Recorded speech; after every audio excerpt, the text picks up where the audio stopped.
Hi, welcome back to my kitchen in York, Maine. I'm Sue Sweetek, owner of Hubba Hubba Foods. Today we're going to be making a Provençal style bean stew.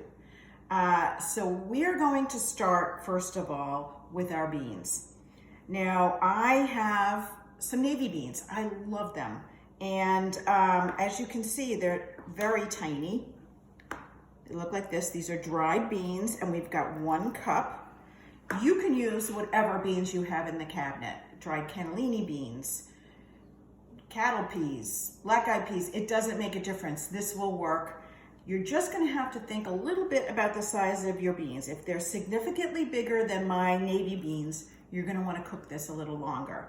So we're going to start first of all by giving these beans a rinse. So I've got a strainer and I'm going to just rinse them quickly in some cool water.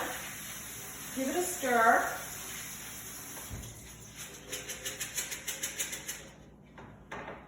And I'm going to pop them right into my slow cooker. So next, we've got liquid. There are so many choices for liquid in this stew. I'm using some homemade chicken broth because that's what I had.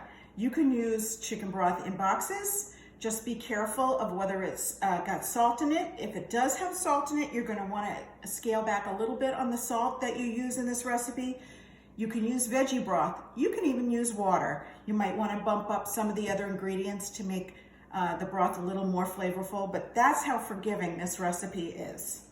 So my homemade chicken stock goes in there next. Now we've got some veggies. I've got some finely diced carrots. I like to chop up the vegetables in somewhat similar size to my beans. So if you're using a big bean, like a dried cannellini bean, you might want to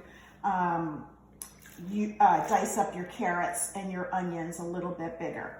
So the carrots go in there. We've got about a medium, that was 2 carrots peeled and chopped. Then we've got 1 small onion, peeled and finely chopped, again approximately the size of my beans. That goes in. Now the next ingredient is chopped garlic. I don't have any garlic in my house right now, so I'm using garlic paste. If you have neither of those, you can use some garlic powder. So I put about a teaspoon of garlic paste in there. If you're using chopped garlic, which is my preference, I recommend using two cloves of chopped garlic. Okay, now we're going to add rice.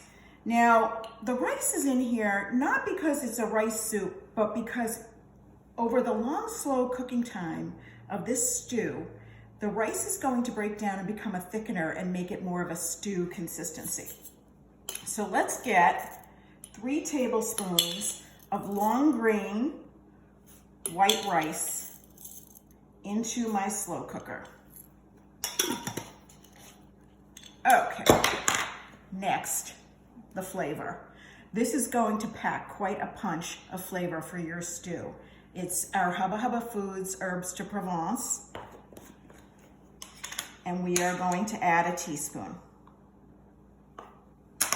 Okay, and lastly, we've got salt and pepper. This is kosher salt. I've got 1 teaspoon. And I recommend about a half a teaspoon of pepper. I like to grind it fresh. You can use what you have.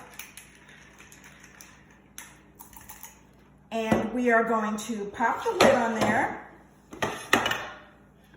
and set our slow cooker for 6 hours. Now, I set it for 6 hours on low because I use my navy beans. If you're using those big beans, you might want to set that for a little more. So at the 6-hour point, you're going to give it a taste. If your beans are tender, then you are all set. And let me show you what that looks like. I've got some I already made. And the way I serve this is I like to, oh my gosh, this smells so good. I like to serve it with some crumbled goat cheese on top, or some crumbled feta cheese on top, a little crusty bread. Maybe you might want to, look at how lovely that is. All the vegetables are cooked, all the beans are cooked, and you can see it has a stew consistency. And that's because that rice has broken down and released the starch and made it into a stew. So it's the easiest meal you could possibly make. Most of the time it's cooking, you're not even in the room, and our family just loves it. And I hope you give it a try.